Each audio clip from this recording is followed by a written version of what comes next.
choice. It's too late to be saying this type of shit. Hey, hey.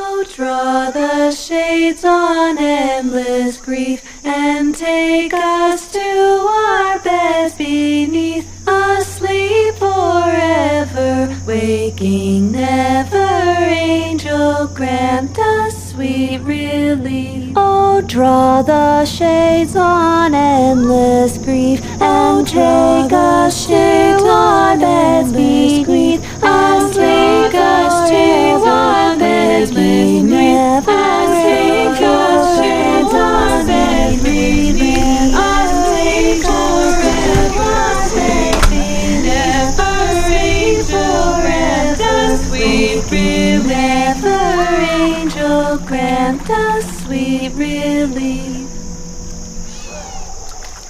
Boom, there you go. That was a trailer for Sweet Relief, arriving in theaters for 1 week theatrical release at the Laemmle Encino Town Center. Go check it out, as well as video on demand through Eventive. I'm gonna have all the links in the description, so please follow, subscribe, do all the things so you can check out Sweet Relief, as well as the amazing creative behind it, as you see on my screen right now. I'm gonna shoot off some air horns. You're not gonna hear it right, Nick, because I don't want to deafen you. I know we need those precious ears for all the other work we got to do, so it's in post. But we're celebrating because we love to celebrate our fellow filmmakers here. I have the wonderful Nick Verdi. Thank you for your time, sir. Thank you, man. Thank you so much for having me. I appreciate you. So as we kind of started earlier, I'm a fellow filmmaker. It's a struggle getting our work out there. All the hard work, all the hours, the passion that we put in. It takes a whole village to do this work as well. So shout out to your entire team, your cast, your crew. And just for the drive, because a lot of people don't make it to that finish line, get the press, get it moving to just continue to build from here. So salute to you on that. Where did Sweet Relief start with from you, since you are the writer director on this project? Well, God, I think one of the first things was I was talking about how I wanted to. We had just shot a feature film in 6 days, but over the course of a few months, so like every other weekend. This was during lockdown, during COVID. So it was like very few people and always outside. And like, my friend Joey was who was doing the cinematography, was an hour and a half away, and he couldn't stay the night because of COVID. So we tried to do these, very, and it worked, and we got, a feature-length film, and I was inspired by that. And I was thinking, I wanted to get my friend Jack to do the sound, but he couldn't do the back and forth thing. So I'm like, could I do a 6-day movie? Was the first thing. Can I shoot a movie in 6 straight days without killing everybody? And then one of my thoughts of that was that if it was a film that sort of had, if it wasn't a movie about one character in that sense, that, or one main character, like we needed somebody for those straight 6 days. I'm like, if we could have a narrative that had sort of pockets of characters and narratives end up meeting later, it could be like doing a quick succession of short films where we only need an actor for 2 days as opposed to 6 or 3, maybe, 2.5. And I was talking to my friend Ben, who acts in the film as one of the main characters, and he was saying how he was inspired by the notion of doing, he's like, you should do something about these online challenges. You could see this person doing it, that person doing it, all these different people doing the challenges, and I was inspired by the freedom of that, like structurally, but I wasn't so inspired about like that subject as much. But I still thought, I was like, I want to try something out here. And then we ended up getting a movie that's almost not really, there's pockets of different characters, but they're not all playing the game. It's a much more weirder movie that's not about that original idea. But yeah, that is how it all started. And a lot of other ideas, I don't know if you're like this, but a lot of times ideas that don't make it into one project get cut out, kind of kicking around, still find themselves to the next one. And there's a lot of other ideas kicking around that kind of did surface in this through this original idea. And the limitations of 6 days was a big thing too, where it's sort of one of those great things where the sandbox was very given. It was like, these are your parameters, and if you can do what you want in those parameters, go crazy. So it was like, the fact that we had such a little time was even made it much easier to decide where to shoot places that are close together. If we got to shoot 3 places in one day, hopefully it takes 5 minutes to get to the next one, and then things like that, Oh, so totally sorry, that's a rambling answer, but oh, no worries. Indie filmmaking, I totally see everything and know that whole process. Yep.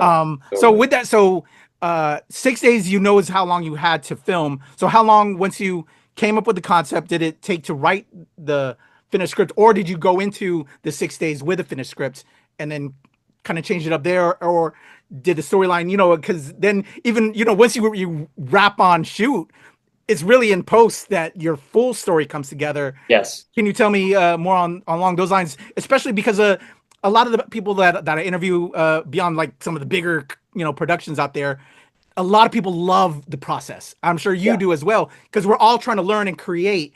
Like, Totally. what were some of the things you learned and or suggest that was some of the biggest lessons you learned while in the process?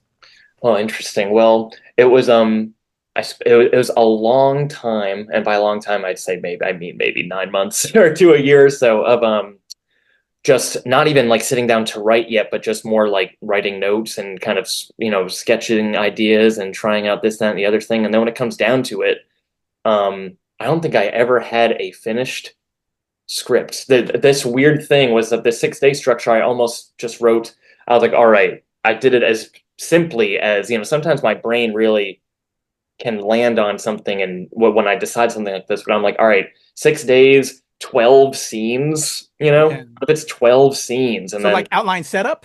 outline setup, and then I wrote each scene individually to give to the actors so they could look at the dialogue and stuff.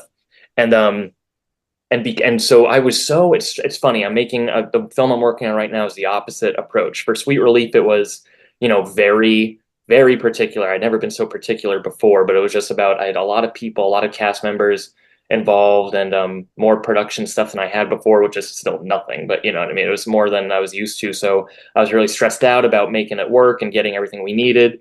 So when it comes down to it, I mean, I wouldn't be surprised if we used 98% of the footage that was shot, because I really did. If you edit the films too, you're kind of thinking about how you're going to edit them as you shoot them. Yeah. So it's like I did not shoot anything we didn't end up needing, which Yeah. is very strange. So it's wild. I had a rough cut of the movie in like 5 days, only because it was a matter of just basically dragging the shots onto the timeline and trimming the beginning and end in a lot of cases. You know what I mean? Yeah. And there wasn't a lot of takes to choose from either because of limited time. Hmm. So, but it's funny, on the film I'm working on now, it's the opposite, where we just kept shooting without a script and a lot of different things. And now I feel like I'm editing a documentary where anything could go anywhere. Mm. So it's strange. And it's been a long, long process doing that. So it's like, I miss right now that experience of having Sweet Relief, where it was like very clear what to do. It was almost like getting a set of instructions for like, Legos or something. This part goes to that part, and then you just got to follow the instructions, and there you go. So a lot of things did not change, which is one of the things I maybe liked the least about the making of the film, is that I like the looseness allows for some discovery, and there was a lot of discovery even as planned as this was. But I just can't believe that it sort of came out the way that you hope. It's your plan always goes wrong, but nothing went horribly wrong with the structuring of this one. We got all our beats and all of our moments and everything. So that was interesting. And then we spent, I edited that 5 day cut really quick, and then sat on that for 5 months, and then did the sound design with Jack, who recorded it.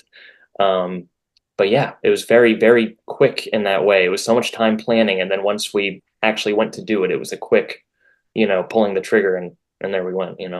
Gotcha. No, I feel that. I feel that. So looking back at it then, and now, you're promoting it. You're having a theatrical release as well as a video on demand release.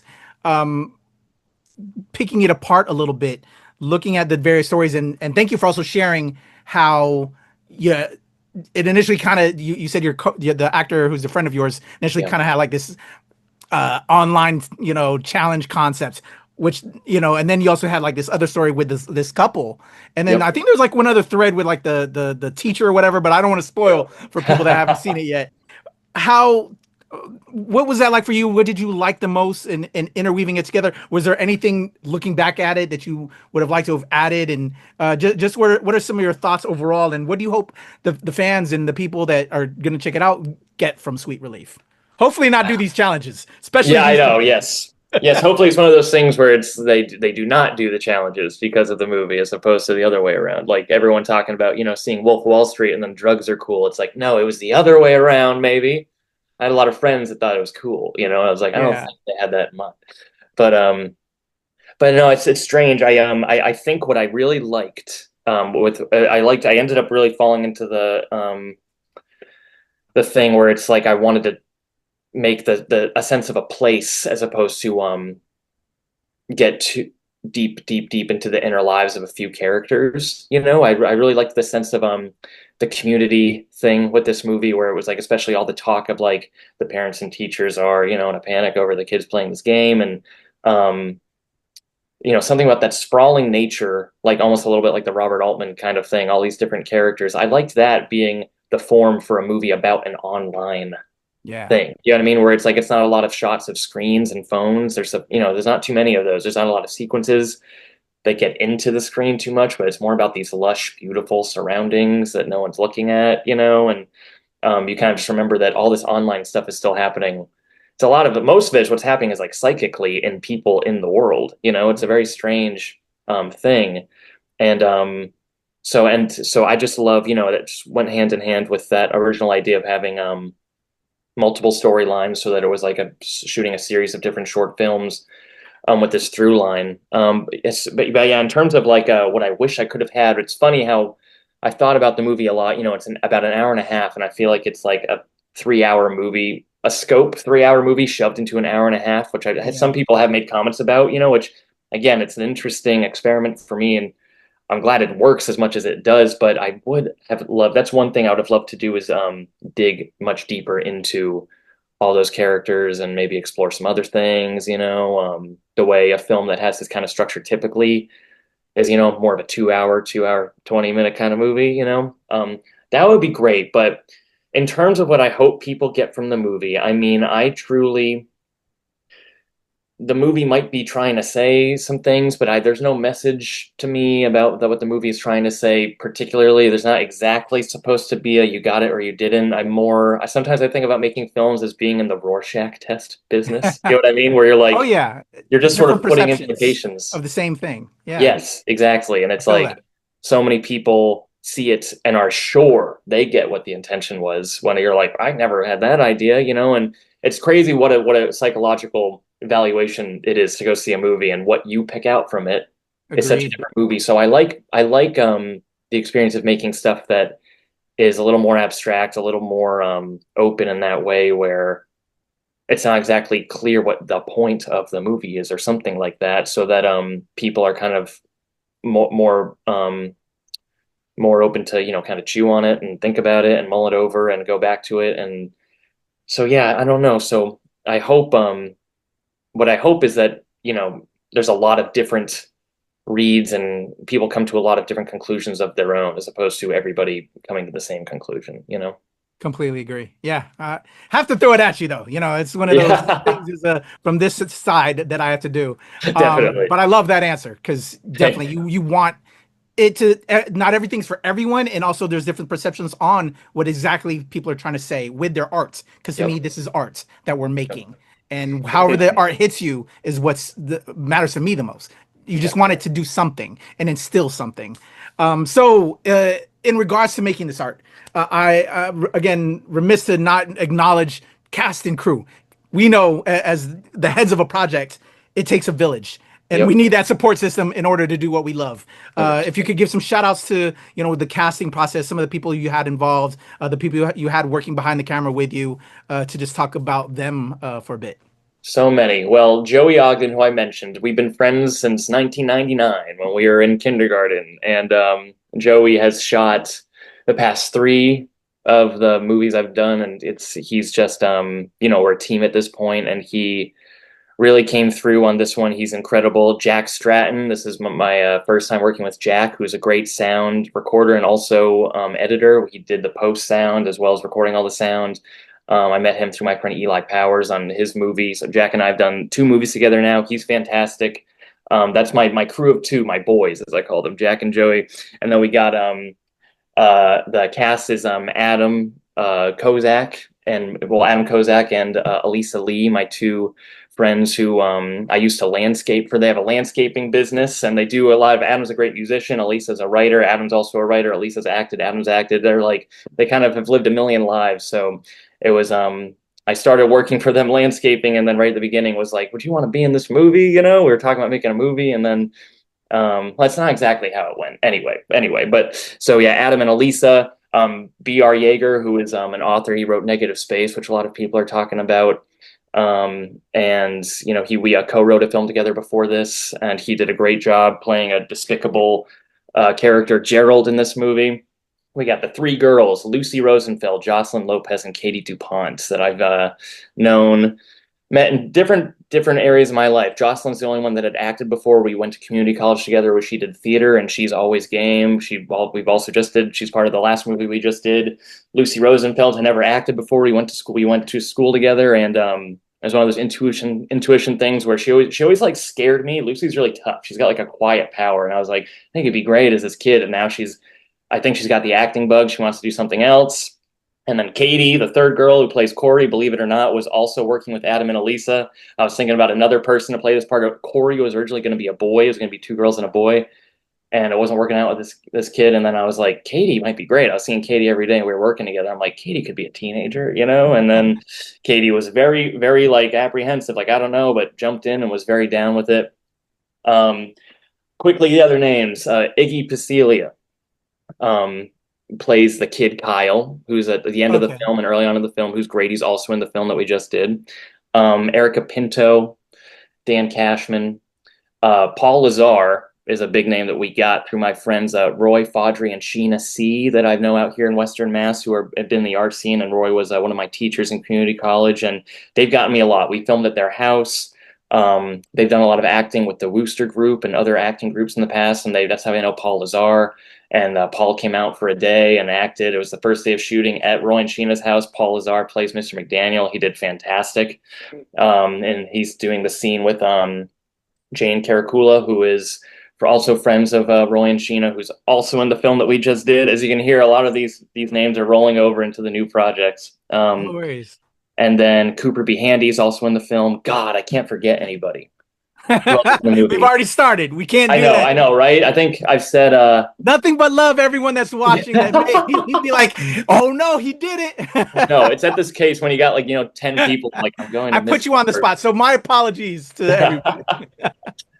But that's them. That's most everybody, truly. All you got to say is it's like being a general or something where it's like you got to tell someone to jump and then you stand back and then they're the one that's going to jump or not. And that's the movie, So all these people, gave it their all while I watched them give it their all. And I'm forever grateful that, I hope I keep working with all of them forever. It's great. Definitely. Shout out to your entire team. Again, we know over here on this side of the house, I'll speak for Nick, that, it takes a village. While we might be front and center sometimes, like right now, we appreciate you. We wouldn't be nothing without you guys to help make this. One of the actors that stood out, and I'm curious, the quote unquote final girl, is that Alyssa? Elisa. She stood out to me because she was kind of like the quote unquote final girl. If you will. Totally. That was the idea. She went through a lot. You put her through a lot. What was that like? Did they have anything? Did they say to you any special moments from production? Oh no, Elisa was a trooper with all that. She was super, super game. How cold was the water when you had her in the water? I guess. Yes. All these things. No, it was a very physical performance. But she was so game. I think Elisa would love to do something more action based or sci-fi based or crazy, very physical with a lot of makeup and effects and stuff. That would be her dream project, I think. So she was really game to do all of that. And then, everybody was wildly game to get. It's one of those things where I get it, where it's like when you're like, can I get covered in blood? Can I get all dirty and that is the fun stuff, unhinged? And it's like it's one of those things. I always think about this where it's like if you look unhinged in real life, people are like, what's going on with you? But if you look unhinged in a movie, people love you because you're just like, that's so cool. You went there for the movie and you look so cool. It looks cool in pictures, and on camera, so it's one of those strange things where it's like, and everyone says this, where it's like the sets of like, the more like brutal the movie, the more laughter there is on set, just because it's like, it's not real, it's like a strange thing that we're doing, it's like, it's really exciting. It's like keeping that childish spirit alive where it's like, I don't know. It's like, there's so much power to, just letting yourself go into a reality that, the more you can imagine, the better you can imagine, the more you can express and process. And, So yeah, everybody, I think it was a really, really, really solid team. There's nobody that was not enjoying what they were doing, which was fantastic. Hell yeah. Again, congrats to your entire crew, cast, everyone that put in work on Sweet Relief. In regards to the title, Sweet Relief, and I'm sure it's Sweet Relief to now have this out there and you're promoting it. Where did that come from? That was also, I don't know, like, did I miss that while I was watching it? Where did the title Sweet Relief come from? So the title is it is the name of the game, which I was like, Oh, that was the game's name. yes, Okay, I missed yes. that. Okay. No, it's easy to miss. It's easy to miss. But yeah, so I knew it was one of those things where I was like trying to come up with a title for it that sounded innocuous, like misleadingly not too scary sounding, you know? Something that was almost like enticingly sweet or cuddly or you know what I mean? Like a Interesting. strangely I was thinking, I mean, I don't want to say it because I definitely was the font I was trying to do was inspired by a lot, but Blue Velvet, that title is like it's a soft, dreamy, comfortable Yeah. title for a movie that's super Kind of throws sharp. you off a little bit. It's really something else. I dig Yes, you that. know, that was the idea, but there was some other ideas like, you know, like for a second I was thinking like kiss goodbye, you know, I'm like that's a terrible silly thing, you know what I mean? And I'm just like sweet relief. I like the ring. I think I love the word sweet too. I don't know why I'm always using that word for different things. And the sweet angel, I'm also using the word angel. So there's that aspect of the weird unconscious pull we have to certain words and certain, you know, certain images or certain, you ever find Yeah. recurring stuff in your work and you're just like, wow, I keep doing this, you know? I'm like, this is There's interesting, something in there. There's right? something deep in the membrane from back in the day or something. Totally. Where the wolf come? The wolf mask. So that was strangely what the idea with that was that well, some spoilers here to a degree. So spoiler alert right now. But Okay. there's a Spoiler character in the alert. film. There's a character in the film who's trying to look like this you know, sort of mythic figure online, you know, and the mythic figure online is probably just a picture of somebody doing makeup effects that got used in some way when this challenge happens that has nothing to do with anything. So the idea is that like this guy in real life is trying to like he purchases a mask and augments it as best he can to look like that original thing when there's it doesn't really look like it. And to in that degree, I was almost thinking about like Bigfoot phenomena or something like that, where it's Yeah. like where there's Bigfoot is so amorphous and looks like so many different things because everyone has thrown their hat in the ring to try and like do a Bigfoot video over the years. Unless, you know, with the real ones, if there's real ones scattered about. But Yeah. with this kind of thing where there's a lot of people pretending to be a character, I always almost like the idea that there's no consistent look to it. But yeah, that was just the original mask was something that that was made by Isadora Germain, who's our makeup person on this movie. Did a lot of the behind the scenes makeup too, and then acted as the face of the sweet angel and the online stuff. And then in real life, like the poster we're looking at now, is this fake augmented mask that a character makes to look like that. Okay.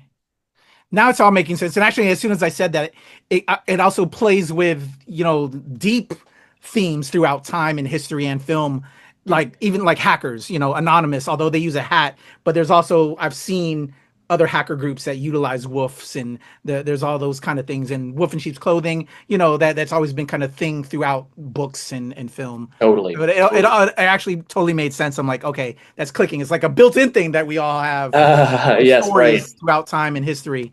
Yes, right. So everybody, again, let me remind y'all, Sweet Relief is going to be playing at the Laemmle Encino Town Center. Go check it out, as well as premium video on demand exclusively through Inventive. I'm gonna have all the links in the description for Nick. Please follow, subscribe, support my brother Nick over here.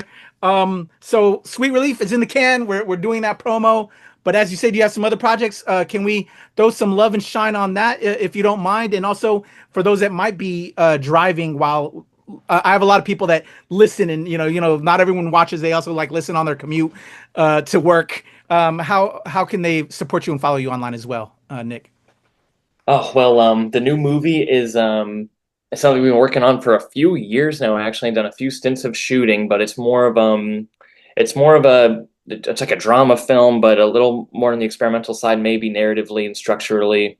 But I'm acting in this one, and as well as Elisa Lee, and Iggy from Sweet Relief. and Jocelyn and a few other people. We got Jack on the sound, Joey on camera.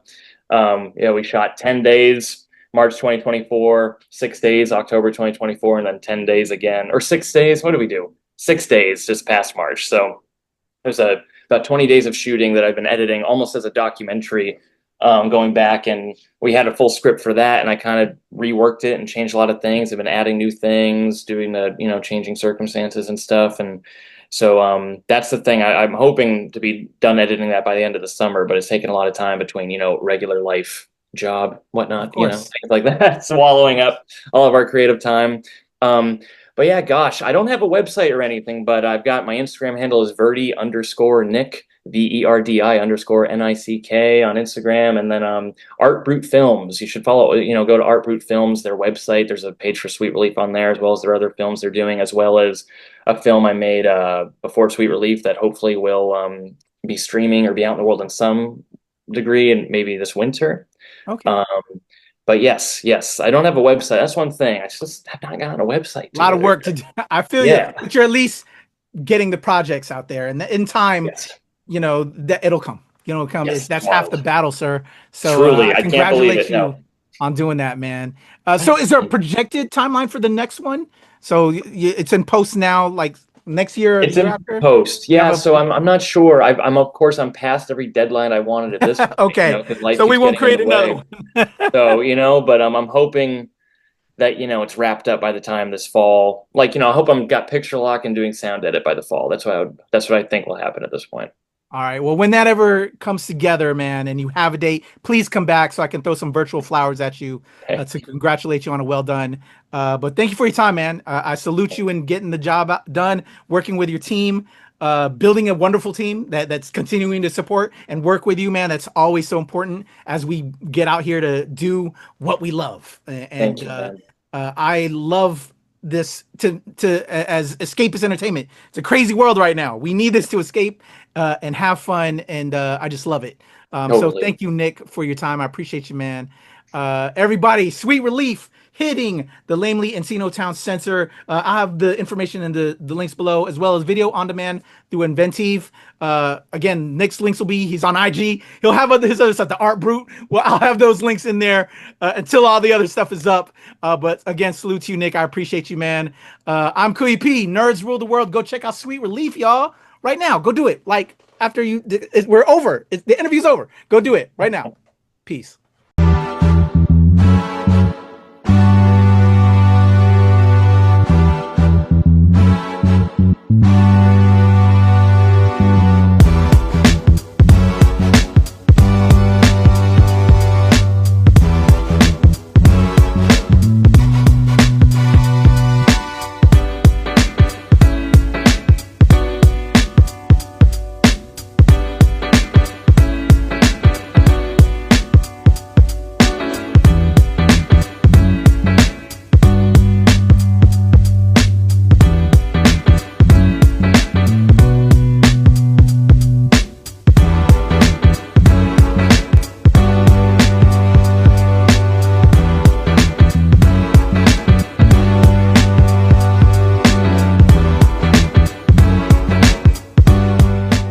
Nerds rule the world. Pleasure chatting with you. Love to all my nerds who rule the world. Yeah. Nerds rule the world. Yes, we do. Thanks. Nerds rule the world. Thank you. I love the nerds ruling the world. So more power to you. Patrick, what up, man? And yes, they do. Nerds rule the world, kid. Yes, sir. Thank you. Awesome. KUYA P, Nerds Rule the World. Hello. Yes, they do. Yes. Oh, Nerds Rule the World. I got It's in the title of your show, like Nerds Rule the World. Like, I want more Black weirdos on screen, and I don't feel like we ever get to see that very much. Thank you so much. Nerds do rule the world. Yes. Thank you. Thank you, Nerds Rule. Love it. Hello, Sarah. Hello, Julian. Nerds rule. Yes, rock on. I love it. Thank you so much. It's good to see you. I love Nerds Rule the World. But yeah, there's a heavy nerd component, man. Yeah. And at the end of the day, if you ask me, nerds rule the world. So absolutely. And you're right. Nerds do rule the world. We're just the best. Yes. Thank you, ladies. Thank you so much. Yes. Thank you, guys. Bye. It's your boy KUYA P. Nerds rule the world. Thank you so much, guys. I appreciate you. do. They rule the world, all right. Yes. Take care, Tony. Thank you, guys. Yeah. In about 15 minutes of your time, cool? Yeah, definitely. That's great. Wonderful. Awesome. All right. We're recording. I'm going to do a 3, 2, 1, and we'll get right into it. Okay. And actually, let me move this over to help me with my drops. All right. There we go. Here we are. Here we go. In a 1, 2, 3.